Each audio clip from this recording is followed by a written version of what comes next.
자, 지금부터 네트워크 관리사 기출풀이 2022년도 2월 2급입니다. 기출풀이를 시작을 하겠습니다. 첫 번째 과목에 TCP/IP인데요. DNS에서 사용될 TTL에 대한 설명으로 이제 올바른 것은 보통 이제는 TTL이라고 하면 네트워크 관리사에서 두 개가 나오죠. 하나가 이제 DNS 주제에 나오고 하나는 IP 프로토콜의 내용으로 같이 나옵니다. 그래서 IP 프로토콜의 내용은 이제 통과할 수 있는 라우터의 수를 의미하고, 여기에서 말하는 이제 TTL은 그 DNS 서버 캐시로부터 나오기 전까지 현재 남은 시간, 그러니까 남은 시간을 얘기하는 거야. 남은 시간을 얘기하는 건데, 이게 무슨 말이냐면 DNS는 클라이언트 요청이 들어오면 서버의 지리를 날리는데 반복 요청을 통해서 빠르게 응답하기 위해서 캐시 정보를 활용한다. 자, 이게 무슨 말이냐면요, 예를 들어서 이렇게 보면 돼요. 그게 뭐냐면, 제가 어떤 특정 사이트의 URL을 여기에 이렇게 입력을 합니다. 그러면 여기 이거는 이제 우리 취업반 사이트인데요. 정보보안 취업반 사이트의 도메인명을 이렇게 입력을 해요. 그러면 이거는 사람이 알아들을 수 있는 URL인 거지, 이게 IP 주소가 이제 아니거든요. 그러면 이 정보를요, 실질적으로 IP 주소로 바꿔주는 게 이제 DNS인 거죠. 자, 그래서 우리가 여기 명령 프롬프트에서 이렇게 CMD 이렇게 치면 이렇게 명령 프롬프트가 나오고, IP config라는 이렇게 커맨드를 이렇게 치면요, 네트워크, 윈도우의 네트워크 관련된 어떤 이제 설정들을 다 확인해 볼 수가 있어요. 근데 그 중에서 뭐가 있냐면 슬래시 디스플레이 DNS 라는 옵션이 있습니다. 이거는 정보보안 기사 기출문제이기도 해요. 그래, 이렇게 하면 내가 어떤 URL을 주면, 여기에 어떤 URL을 주면 IP 주소로 바꿔줘요. 근데 지금 엄청나게 많은 데이터가 나오죠. 그냥 컨트롤 C로 끝내볼게요.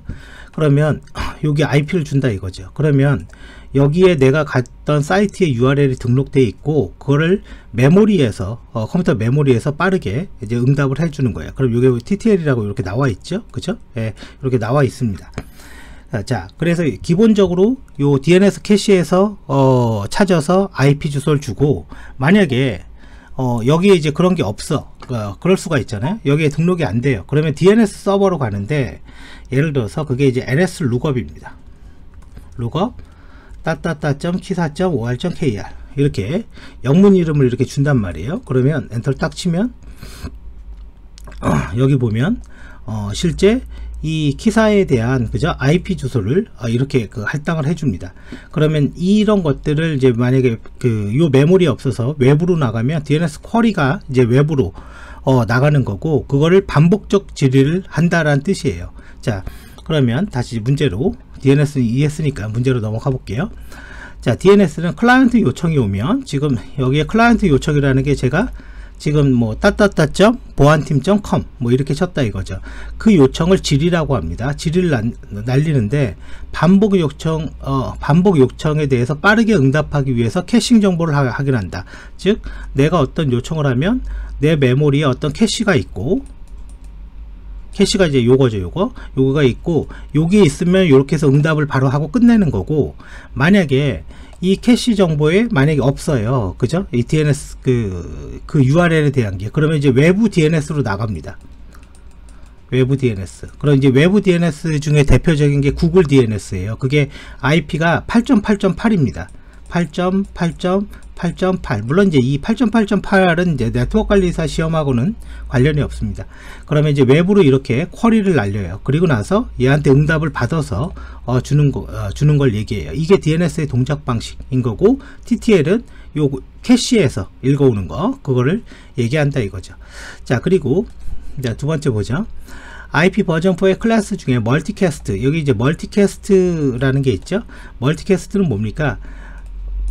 여러 사람의 사용자가 이렇게 있다면 한 사람이 전송할 때 1번과 2번 얘네들만 받게 해줘, 이렇게 구분할 수 있다 이거죠. 그래서 이 멀티캐스트는 어떤 그룹에 등록된 사용자들만 데이터를 수신받을 수 있게, 뭐 간단히 얘기하면 이런 겁니다. 케이블 TV 사용자가 있는데 그 유료 가입자만 그 화면을 볼 수 있게 해주는 거, 그때 멀티캐스트. 그래서 IGMP라는 인터넷 그룹 멀티캐스트 프로토콜 씁니다. 즉 수신 받아야 될 사용자. 그리고 IP 헤더에다가도 이게 멀티캐스트 용이야 이런 구분자가 들어가게 되는데 그게 클래스 D의 구분자가 들어갑니다. A, B, C는 이제 용도가 있는 거고요. E는 안 쓰는 거고, 그래서 멀티캐스트는요 클래스 D 클래스로 사용한다. 그리고 IGMP 요게 있는 거 그것까지 알아두셔야 합니다. 자, 그럼 쭉 이제 넘어가서 한번 보죠. 서브넷이 최대 몇 개 할당이 가능한가? 요게 이제 224라고 되어 있죠. 그러면 요게 이제 그림이 나와 있는 것처럼 이 255, 즉 255.250점 이렇게 나오는 게 이게 8이 8개라는 거죠. 그러니까 1이 8개, 8이 아니라 그러니까 8개, 8개, 8개, 8개. 그러니까 총 하나가 8개이면서 4개로 구분이 되어 있죠. 그러니까 32비트가 되는 거고, 그래서 이 32비트를 우리는 IP 버전 4가 32비트다 라고 얘기하는 거예요. 그런데 이 255.25.25점이라는 거는 전부 다 이렇게 1로 세팅이 되어 있잖아요. 그러니까 이건 누가 쓰고 있다 그런 얘기입니다. 누가 쓰고 있다. 그리고 여기는 이제 컴퓨터는 어떻게 올라갑니까? 배수로 올라갑니다. 이제 배수로 올라가니까 예를 들어서 이제 끝자리로 봐볼게요. 제일 끝에 1, 2, 4, 8, 그냥 위에다 쓰죠. 16, 32, 64, 128 이렇게 배수로 올라가는 거예요. 이 컴퓨터의 비트는. 자, 그러면 이렇게 배수로 올라갈 때 내가 이게 224잖아요. 그러면 128 더하기 64, 그러면 두 개 더해보면 몇이죠? 190인가? 192인가 뭐 이렇게 나오죠. 그러면 마찬가지예요. 이거를 갖다가 다시 또 이렇게 더합니다. 그래서 이 더한 합계가 224다 라는 의미인 거고, 그랬을 때 여기가 111 이렇게 세팅이 되어 있고 하나, 둘, 세 개니까 2의 3승이 되는 겁니다. 2의 3승이니까 2, 4, 4, 2, 8 8개의 네트워크를 만들 수가 있게 되는 거고, 이 8개의 네트워크는 어떻게 만드냐면 0, 0, 0 첫 번째 여기가 다 0인 거 0, 0, 1 이렇게 만들 수가 있고요. 0, 1, 1 이렇게도 만들 수가 있고, 즉 한 비트 한 비트 세팅을 해준다 그런 얘기예요. 요게 세 개면. 자, 그래서 결과적으로 요 왼쪽에 이 네트워크 아이디는 네트워크를 분류할 때 사용되는 거고요. 자, 그리고 호스트 아이디는 하나의 네트워크에 만약에 3비트를 썼으면 나머지 6비트가 나왔죠. 2의 6승까지 컴퓨터에다가, 그 컴퓨터를 호스트라고 합니다. 컴퓨터에다가 IP를 부여하겠다라는 의미로 쓰게 되는 거예요. 그래서 지금 이게 답이 몇이죠? 지금 보면 2, 4니까 3번에 답이 4번이네요. 30개. 그러면 200, 이거는 제가 더하기가 틀린 것 같아요. 더해보면 알죠. 계산기로 첫 번째 1비트 128 더하기 그 다음에 64 더하기 192죠. 그리고 더하기 30인가요? 32 더하기, 그러면 총 이제 3개 3개가 쓰여지는 거죠. 3개가 쓰여지는데 여기 한번 잠깐 봐볼까? 3비트 2의 7승 6승 24다. 요거는 이제 똑같은 얘기고, 그리고 죄송해요. 호스트의 수거네요. 그죠?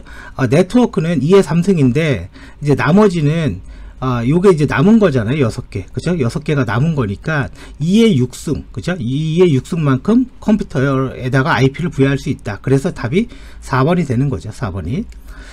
자, 넘어가 볼게요.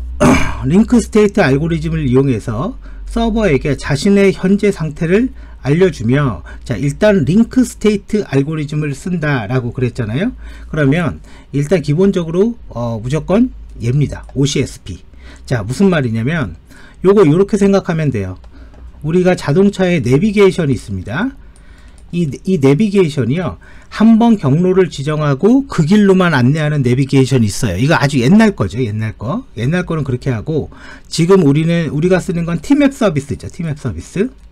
그러면 특정 경로가 막히면 예를 들어서 경로를 동쪽으로 바꿔줄 수가 있죠. 그래서 얘가 그 거리까지 가는 비용을 계산해요. 그 코스트를 계산해서 최적의 경로를 만들어주는 방식이 있습니다. 그래서 그게 링크 스테이트 알고리즘이고, 이 알고리즘을 쓰는 프로토콜이 OCSP인 거예요.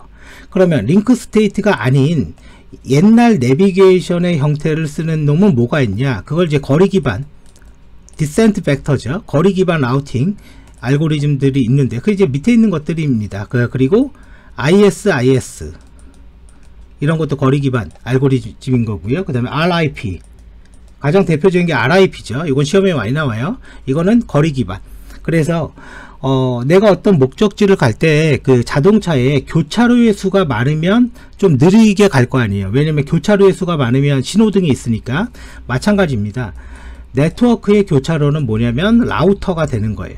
이 라우터의 수가 적은 쪽으로 경로를 결정하는 게 디센트 벡터 거리 기반 알고리즘, 대표적인 게 RIP.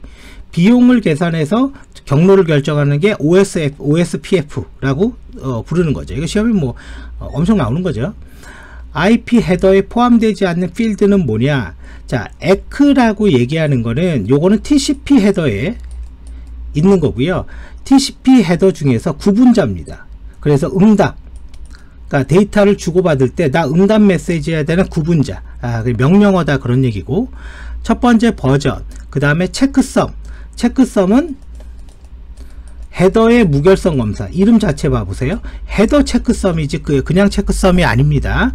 그래서 IP 패킷의 헤더가 변조됐다 안 됐다, 그걸 구분하는 게 헤더 체크썸, 이제 무결성 검사를 하는 거고, 랭스는 말 그대로 랭스고요. 그래서 일단 답은 1번이 되는 거죠. 쭉 이제 넘어가서 볼게요.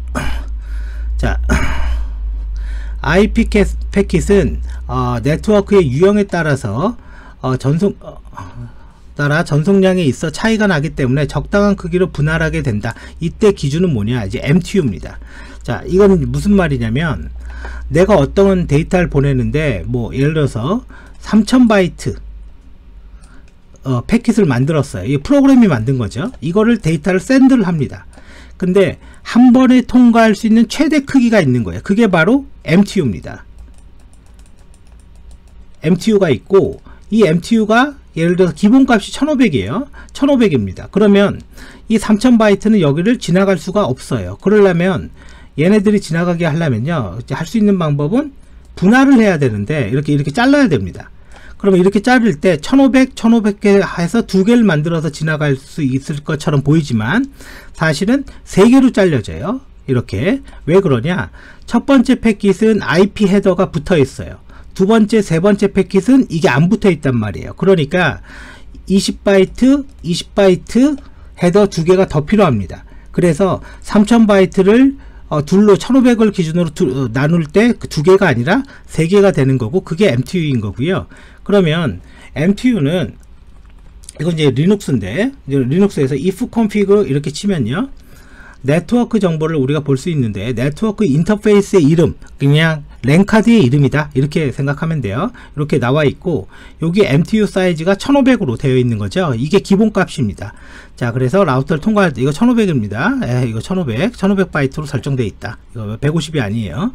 그래서 1500으로 이렇게 되어 있고, 그러면 토탈 패킷의 랭스가 지금 이거는 지금 딱 보니까 IP 헤더거든요. 지금 IP의 헤더인데 1500바이트로 해서 데이터를 보내고 있다. 그리고 ICMP 메시지를 현재 보내고 있네요. 딱 보니까 이거는 디도스 공격을 한 겁니다. 디도스 공격을 사실. 근데 여기 보면 1480이라고 돼 있죠. 이 1480이랑 요 IP 헤더 요만큼이 20바이트예요. 요걸 더하면 토탈 랭스가 1500이다, 그런 얘기입니다. 자, 그 다음 이제 7번 봐볼게요. SNMP는 기본적으로 UDP를 씁니다. 그래서 네트워크의 상태, 네트워크 정보를 보내주는 프로토콜인 거죠. 그래, 옳지 않은 것은 IP에서 오류제를 위해서 사용되며 시작 시 호스트 라우팅 실패 정보를 보고한다. 이건 아니죠. 이건 전혀 관련이 없는 겁니다. IP에서 오류 정보, 네트워크의 오류 정보를 탐지하는 프로토콜은 뭡니까? ICMP입니다. ICMP. 그죠? 자, 그래서 이거는 그렇고, 그 다음에 이제 8번이죠. IP 버전 6의 주소 표기법으로 옳은 것은, 그죠? 얘는 16진수 표기법을 사용을 합니다. 그래서 콜론으로 구분되어 있고 2번이 되는 거죠. 이거는 이제 우리가 여기에서 확인해 보면 되는 거죠. if config 뭐 all 쳐도 되고요. 그냥 엔터 치면 여기에 보면 IP 버전 4의 주소가 있고 여기 IP 버전 6의 주소가 있는 거죠. 요거의 표기법을 묻고 있는 거니까요. 자, 쭉 이제 넘어가서 뒤로 가볼게요. 자, 그 다음에 9번 인터넷에서 잘 알려진 포트. 이 잘 알려진 포트가 이제 몇 번을 얘기하냐면 1024까지의 포트를 얘기하는 거예요. 0에서 포트로 옳지 않는 것은 이라고 되어 있는데 웹은 80번 포트를 쓰는 거죠. 자, FTP는 몇 번을 쓰냐면 21번 포트를 사용을 합니다. FTP는. 그리고 23번 포트는 텔넷이라는 놈이 사용되는 거고, 여기에는 나와 있지는 않지만 22번 포트 여기 있네요. 그죠? 그거는 SSH. 텔넷과 SSH의 차이점은 똑같이 어떤 컴퓨터로 들어가서 로그인 하는데 SSH는 암호화해서, 그죠? 데이터를 전송하는 거고, 텔넷은 암호화하지 않는 거고, SMP는 메일입니다. 그죠? 메일 전송하는 거. 그리고 팝3도 110이에요. 자, 요거는 이제 간단하게 제가 설명을 드리면 이렇게 보시면 됩니다.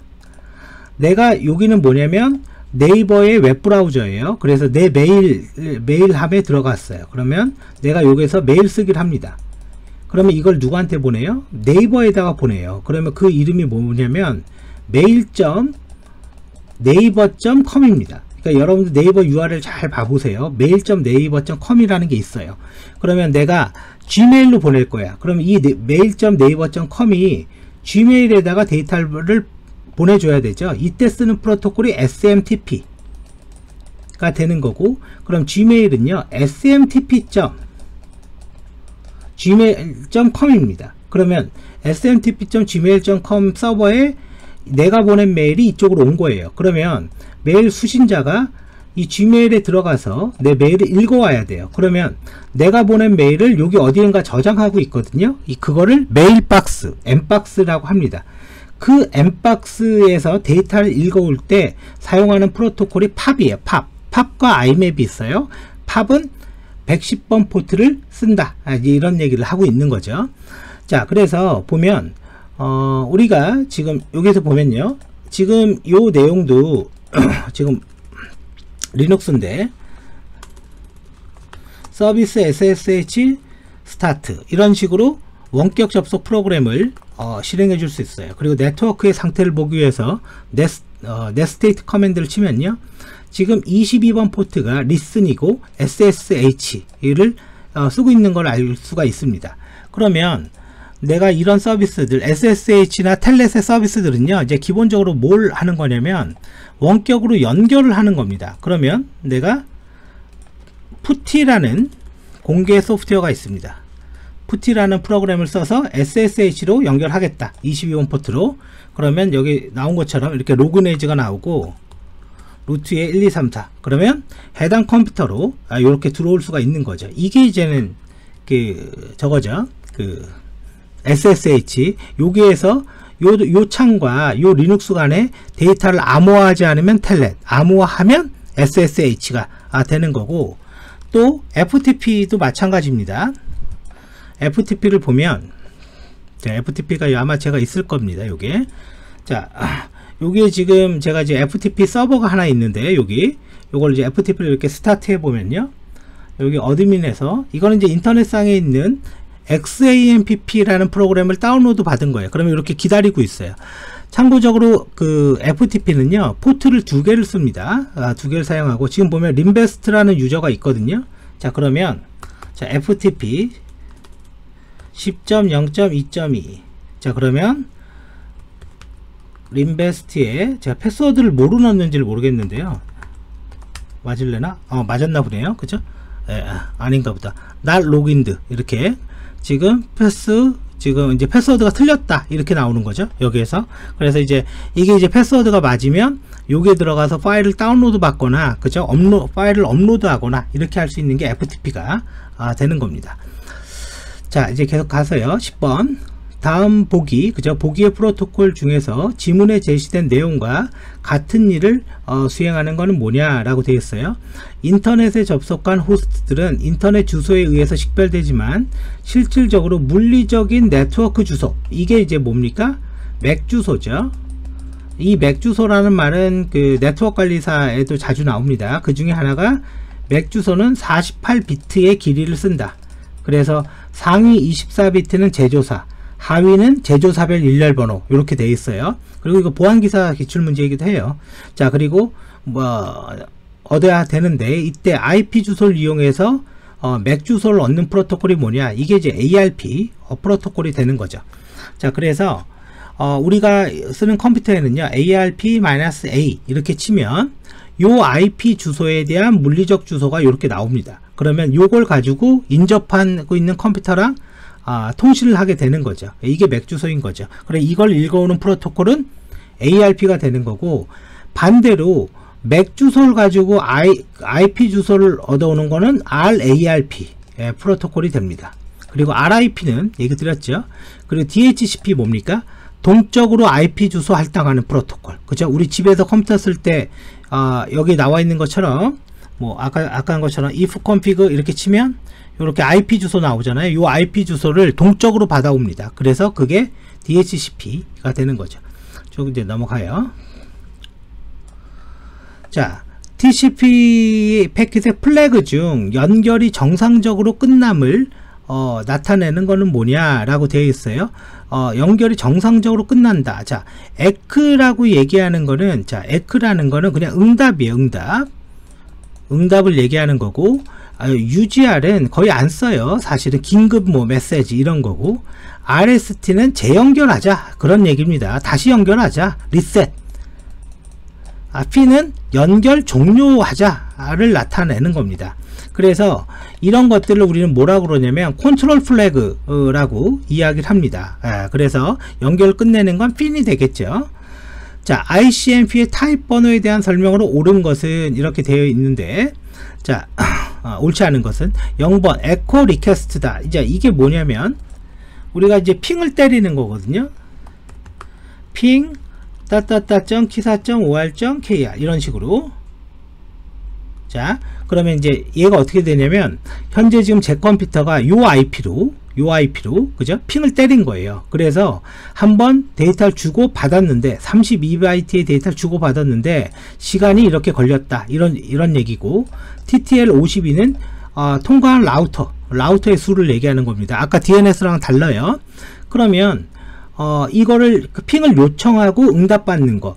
그래서 이걸 영어로 뭐라 그러냐면 ICMP echo request, 응답받는 거 ICMP echo reply라고 합니다.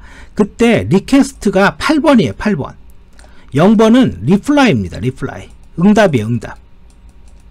이게 이제는 사람들이 잘 헷갈리니까 이런 문제를 가끔 냅니다. 이것도 여기 나오는 건요, 네트워크 관리사는 기출풀이 잘 보면 됩니다. 그리고 이건 보안기사에서도 기출문제예요. 자, SSH 프로토콜 아까 봤죠? 22번 포트를 사용한다. 그죠? 올바른 거. 올바른 게 딱 그냥 이겁니다. 그리고 응용계층 프로토콜입니다. 그리고 HTTPS 서비스로 전환한다. 이건 뭐죠? SSL이죠. SSL. 이건 틀린 말이죠. 그래서 22번 포트 사용한다. 자, 뒤로 가보죠.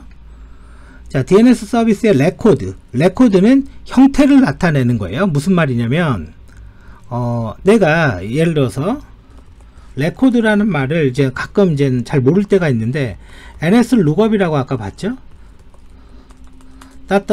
ki사.or.kr 이렇게 요청을 한단 말이에요. 그러면 지금 여기 나와 있는 것 중에 뒤쪽에 53이라고 이렇게 써 있죠. 이게 DNS 서버의 IP고 53은 포트 번호입니다. 이게 DNS 서버라는 거예요. 그러면 이 URL을 주니까 IP를 준 거잖아요. 이 IP의 형태가 어떻게 되어 있습니까? IP 버전 4의 형태로 응답을 준 거죠. 그러면 내가 요청을 할 때 IP 버전 4의 형태를 줘라고 지정을 해줘야 돼요. 그게 바로 레코드입니다. 레코드라는 말이. 그래서 A라는 입력값을 주면 IP 버전 4의 형태를 주고, A 4개를 주면 IP 버전 6로 응답을 해준다. 그런 뜻이에요. 마치 명령어 같은 의미인 거죠. 그러면 이 레코드의 형태를 우리가 볼 수가 있는데 NS 룩업은 안되고 dig라는 프로그램이 있어요. 엔터 쳐보면 dig라고 쳤죠. 지금 dig라고 쳤습니다. 얘 가만히 보면 자 일단 쭉 보면요, 일단은 퀘션 섹션이 있어요. 내가 이 URL에 대해서, 즉 키사의 URL에 대해서 여기 in이 잘린 거죠. input A를 줬어. A가 뭐라고 그랬죠? IP 버전 6. 그래서 answer, 응답이 왔단 말이에요. 응답이 in의 A니까 IP 버전 4의 형태로 응답을 준 거죠. 이게 4의 의미니까. 그래서 이런 걸 레코드라고 합니다. 그러면 이 레코드에서 지금 뭘 얘기하는 거냐면, DNS 서비스 구성 시 모든 영역의 첫 번째 레코드의 의미를 하며 도메인의 이름과 필드 값을 포함하고 있고, 시리얼 값의 영역에 따라서 갱신 여부, 그 도메인의 갱신 여부, 그러니까 naver.com에 이거 최신 뭐 예를 들어서 그 누구 거야, 그죠? 그리고 만료 기간이 이 영문 이름 언제까지야? 그게 바로 SOA입니다. 그래서 SOA 레코드. 그럼 입력값에다가 SOA 주면 되고, MX는 메일 서버의 주소를 달라는 뜻이고요. PTR은 역방향조회입니다. 역방향. 무슨 말이냐면, 원래는 URL을 주면 DNS는 IP를 주는 거잖아요. 근데 PTR은 IP를 주면 URL을 주는 서비스, 레코드, 명령어를 의미해요. 자, 그 다음 이제 15번 봐보죠. 다음 설명하는 내용의 가장 적절한 기술은 뭐냐? 네트워크 관리사 킴 사원은 망분리를 위해서 방화벽과 백본 스위치 간에 새로운 장비를 도입하고 IP 고갈 문제, 그죠? 핵심은 뭡니까? 지금 IP가 부족하다, 뭐 그런 얘기잖아요. 고갈 문제를 해결하고 보안적인 목적을 사용하고자 한다. 이건 나트입니다. 나트. 자, 무슨 말이냐면, 지금 여기에서 이렇게 그림을 보면 돼요. 지금 제가 네트워크를 만들 건데, 여기 앞에다가는 예를 들어서 퍼블릭 네트워크 이라고 이름을 붙이고요, 여기 뒤에다가는 프라이빗 네트워크 이라고 이름을 붙이고, 인터넷에서는 여기는 자유롭게 들어오거나 자유롭게 나갈 수는 있어요. 근데 이 프라이빗 네트워크는 여기서 이렇게 직접 들어올 수가 없습니다. 얘를 통해서만 이렇게 들어오게 하고, 요 중간에 방화벽을 이렇게 끼고요, 여기도 방화벽을 이렇게 끼게 만들 수가 있어요. 그래서 이거를 이렇게 만들 수 있는 게 나트 서비스인데, 지금 이 버추얼 박스도 할 수가 있습니다. 버추얼 박스에서 환경 설정을 보면 네트워크가 있어요. 지금 보면 이걸 다 지우고 해볼게요. 일단은 기존에 있던 거, 지금 제가 하나의 서브넷을 만들 수가 있습니다. 그래서 더블 클릭해서, 자, 이번에 만들 거는 퍼블릭 네트워크, 그리고 중간에 IP가 2로 시작됩니다. 그죠? 중간 번호가. 그리고 두 번째, 여기에다가 프라이빗 네트워크라고 하고, 중간 번호를 이렇게 3으로 시작돼요. 그러면 두 개 네트워크가 이렇게 만들어진 겁니다. 그럼 이 상태에서 지금 저는 운영체제가 이렇게 두 개가 있는데, 얘 같은 경우는 이제 설정해서 바꾸진 않을게요. 제가 네트워크에 나트 네트워크로 이렇게 설정을 해서, 요게 이 컴퓨터를 퍼블릭으로 둘 건지 프라이빗으로 둘 건지 이걸 결정할 수가 있습니다. 그래서 이 IP대로 이 서브넷의 위치를 지정할 수가 있게 되는 거죠. 자, 이런 게 나트 서비스라고 이야기를 하고 있는 거예요.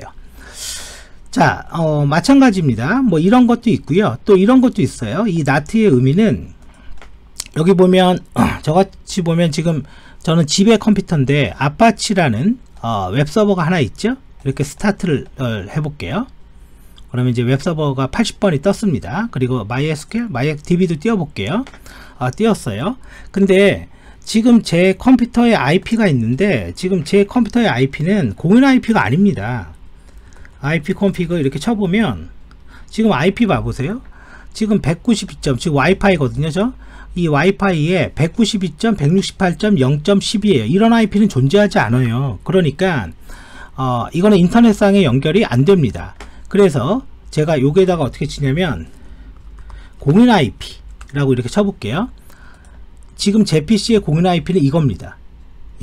이거예요. 그러면 제가 이거를 여기에다가 이렇게 집어넣고 SCS라고, 그러면 지금 이 사이트는요, 제가 만든 사이트인데 현재 인터넷상에서 제 컴퓨터로 들어올 수가 있어요. 즉 결론적으로 나는 IP를 180점 이렇게 넣었는데 요 192점으로 이렇게 매핑해 준 거죠. 이게 NAT의 기능입니다. 이거를 하기 위해서는 IP타임즈의 관리자 페이지의 고급 설정에 NAT 설정이 있어요. 거기에서 이걸 지정해 주면 인터넷상에 내 컴퓨터가 홈페이지가 인터넷에 뜹니다. 자, 그래서 이런 게 다 뭐다? 이게 NAT라는 거죠. 자, 요거는 일단은 죽이고요. 다시 이거는 종료를 할게요. 자, 이제 쭉 이제 넘어가세요. 자, 이제 16번부터 다시 보겠습니다. TCP IP 환경에서 사용하는 프로토콜에 대한 설명이다. 올바른 프로토콜은 무엇인가? 자, 메일 간에, 그죠? 메일 서버 간의 이메일 전송 시에, 메일 서버 간의 이메일 전송 시, 아까 설명한 거 아닙니까? SMTP. 아까 POP3도 설명했죠. 자, 192점, 168점, 뭐 100점, 128이래요. 네트워크 주소가. 서브넷이 192래. 그럼 이 네트워크에 사용 가능한 마지막 IP는 뭐냐? 자, 요거는 그냥 요거 보고 할게요. 지금 얘가 지금 192잖아요. 192. 그러면 1, 2, 이거 아까 설명했죠. 4, 8, 16, 32, 64, 128. 그럼 192를 만들려면 1이 돼야죠. 두 개 더하면 192 아닙니까? 그죠? 그래서 2의 2승이다. 2의 2승이니까 4개 네트워크까지, 즉 네트워크를 4개까지 만들 수가 있다. 그래서 지금 요게 192가 있다 이거죠. 그리고 각각의 옵션이 있는데 주소는 다음과 같다 이거죠. 첫 번째 191은요 브로드캐스팅 주소라서 마지막은 우리가 사용하지 못한다 이거예요. 그리고 마지막 IP는 190이다. 자, 1번 네트워크 봐볼게요. 자, 192서부터 168에 100번, 0번부터 63, 그리고 첫 번째 서브넷인 거죠. 그 다음에 얘가 64로 시작되죠. 64. 4개니까요. 네트워크가 4개라고 했잖아요. 64부터 127, 그 다음에 128부터 191, 그 다음에 192부터 255, 이렇게 4가지로 되어 있다 이거죠. 그래서 결과적으로 지금 17번에 보면 이제 191번 여기까지가 뭐예요? 마지막 IP가 되는 거죠. 예. 자, 그래서 이렇게 세 번째 요 191, 255는 브로드캐스트 IP입니다. 이거는. 자, 그리고 쭉 넘어가서 계속 보죠. 뒤에. 자, 이제 네트워크 일반이네요. OSI7 계층의 데이터 링크 계층. 데이터 링크를 에러 탐지하고 제어하는 겁니다. 주 역할 자체가. 그러면 데이터 링크 계층에 옳지 않은 것을 압축하거나 암호화한다. 이건 프리젠테이션 여기 있네요. 그죠? 표현 계층에서 하는 주 역할인 거죠. 여러분들이 기본적으로 OSI7 계층을 암기하고 있어야 돼요. 그래서 애플리케이션 계층, 프리젠테이션, 세션, 트랜스퍼, 네트워크, 데이터 링크, 피지컬. 거기에서 데이터 링크 계층이 주는 에러를 탐지하고 수정하는 게 주 역할이고, 피지컬은 정기적으로 보내는 거. 그죠? 프리젠테이션은 암호화하거나 데이터를 압축한다거나 이런 거 하는 걸 얘기하고, 트랜스포트 계층은 TCP와 UDP가 있는 위치죠. 네트워크는 IP가 있고. 자, 에러 제어 기법 중 자동 재전송 방법으로, 그죠? 옳지 않은 것은, 자, 여기 보면 전진 에러, 즉 에러 제어 기법은 크게 두 가지가 있죠. 포워드 에러 컨트롤 FEC가 있고요. 그 다음에 재전송을 해주는 백워드 에러 컨트롤 BEC, 이걸 이제 다른 말로 ARQ라고도 합니다. 그러면 지금 스탑 앤 웨이트나 고백 앤 셀렉티브 리피트 ARQ 요 세 개는 다 재전송 기법인 거고, 포워드 에러 컨트롤 기법에 CRC라고 해서 데이터가 변조가 됐냐 안 됐냐 그거를 구분하는 방법이 있어요. 그걸 연산을 통해서, 그게 전진 에러 기법이 되는 거고, 재전송 기법이 아닌 거는 이제 3번이 되는 거죠. 자, 그 다음 20번 패킷 교환. 자, 패킷 교환하면 동일한 크기, 일단은 그거를 머릿속에서 그냥 기억을 해야 됩니다. 패킷 교환에 대한 설명으로 옳지 않은 것은, 자, 망에 유입되는 데이터량이 많아질수록 전송 속도가 빠르다. 이런 게 어디 있습니까? 이런 거는 꿈의 통신이죠. 그죠? 이런 거는 그냥 뭐 사실은 공부 안 해도 그냥 알 수 있는 거죠. 자, 그래서 날라오는 패킷에 따라서 경로를 결정한다. 자, 가상에서 버추얼 서킷이라고 적혀 있는데 요거는 이렇게 생각하면 돼요. 인터넷을 마치 전화기처럼, 전화기가 뭡니까? 번호를 누르면 톤이 가고 실제 물리적으로 받아야지 통화가 되죠. 그거를 마치 인터넷으로 구현한 거예요. 그거를. 그래서 요거의 대표적인 게 이것이 네트워크 관리에서 시험이 잘 안 나옵니다. 자, ATM이라는 게 있습니다. ATM. 인터넷은 데이터가 날아갈 때마다 이제 어떻게 보면 이제 경로가 바뀌는 거죠. 자, 그 다음에 이제 보죠. 네트워크 토폴로지에 관련된 문제네요. 랜을 구성하는 형태 중 중앙의 제어점으로부터 모든 기기를 중앙의 제어점으로부터 여기 있네요. 스타. 그죠? 예, 성형. 이게 이제 대표적인 예가 그 블루투스입니다. 그러면 블루투스라는 거는 우리 지금 마우스도 블루투스잖아요.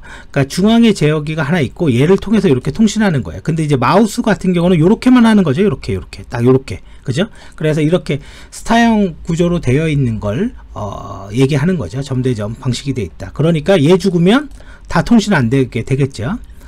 자, 다음에서 설명하는 전송 방식은 뭐냐라고 되어 있어요. 랜의 매체 제어 접근 방식 중에서 랜이잖아요. 랜에서 사용하는 거는 CSMA CD라는 통신 방식을 씁니다. 그리고 무선 랜은요, 끝에 이름이 CSMA CA가 되는 거고요. 자, 이게 무슨 말이냐면 컴퓨터가 이렇게 했어요. 여기 컴퓨터, 여기 컴퓨터, 여기 컴퓨터, 이렇게 컴퓨터가 3대가 있다고 쳐보세요. CSMA CD라는 방식은요, 내가 이렇게 통신을 요청해요. 그러면 아무도 안 쓰면 이렇게 써서 통신을 합니다. 근데 요 놈이 통신을 요청하는 거예요. 이렇게 쭉 가서 이렇게 요청을 해요. 그러면 누가 쓰고 있잖아요. 그러면 뭐가 발생한다? 충돌이 발생합니다. 충돌. 콜리전이 발생해요. 그러면 충돌이 발생하면요, 사실은 얘도 통신이 안 되고 얘도 안 되고 얘도 안 되고 다 끊기는 거예요. 다. 근데 얘가 10초를 기다린다면, 10초를 기다렸다가 다시 재연결 요청한다면 얘는요 바로 그냥 다시 재연결 요청을 합니다. 그렇게 운영되는 프로토콜이 CSMA CD, 우리가 얘기하는 랜이고요. 그 랜에 대한 표준을 잡은 게 IEEE 802 위원회가 이런 표준들을 다 잡은 겁니다. 자, 그 다음 23번 볼게요. 전기 신호는 구리선을 통하여 전송되므로 먼 거리를 이동하면서 크기가 약해진다. 이제 이러한 현상을 무엇이라고 하나, 이런 거 몰라도 대충 알겠죠. 감쇄죠, 감쇄. 그죠?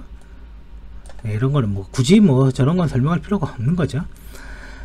자, 그 다음에 백베이스 T라고 불리는 이더넷 고속 표준에서 100mbps의 전송 속도를 지원하는 그 근거리 표준은 뭐냐? 100메가잖아요. 100메가 패스트 이더넷입니다. 기가비트는 말 그대로 기가예요. 그냥 말 그대로. 예, 그래서 패스트 이더넷이 되는 거고, 다음 요 가로 안에 들어가는 게 뭐냐라는 건데, 네트워크를 관리하는 김이라는 사원은 늘어나는 서버 관리 업무에 스트레스를 많이 받고 있다. 이제 쓸데없는 소리죠. 이번에는 서버가 대량으로 추가되어 서버실에 놓을 공간이 모자랄 뿐만 아니라 전기 용량으로부터 뭐 쓸데없는 소리네요. 자, 그래서 킴 사원은 비용도 많이 발생하여 외주의 필요성 등의 여러가지 고민 끝에 무엇을 이용하여 전용 해선과 안정적인 전력을 공급받기로 했다라고 되어 있어요. 그러니까 이건 뭡니까? IDC 센터, 그죠? IDC 센터죠, 뭐, 그죠? 아니, 이게 뭐 얘기할 게 없는 거죠. 예, 전산센터, 전산실, 쉽게 말하면. 그래, 전력 케이블 같은 걸 다 하고, 또 하나 예비 전력, UPS. 아마 이제 아직 그 카카오톡의 SK IDC 센터가 불이 나서 카톡 서비스가 중단된 적이 있죠. 예, 이제 그런 이유가 UPS에서 불꽃이 튀었대요. 물론 이제 조사에서 최종 결론은 나와 봐야 되겠지만, UPS는 뭡니까? 배터리예요, 배터리. 자, 그래서 일단 여기까지 해서 일단은 끝내고 끊고 하겠습니다.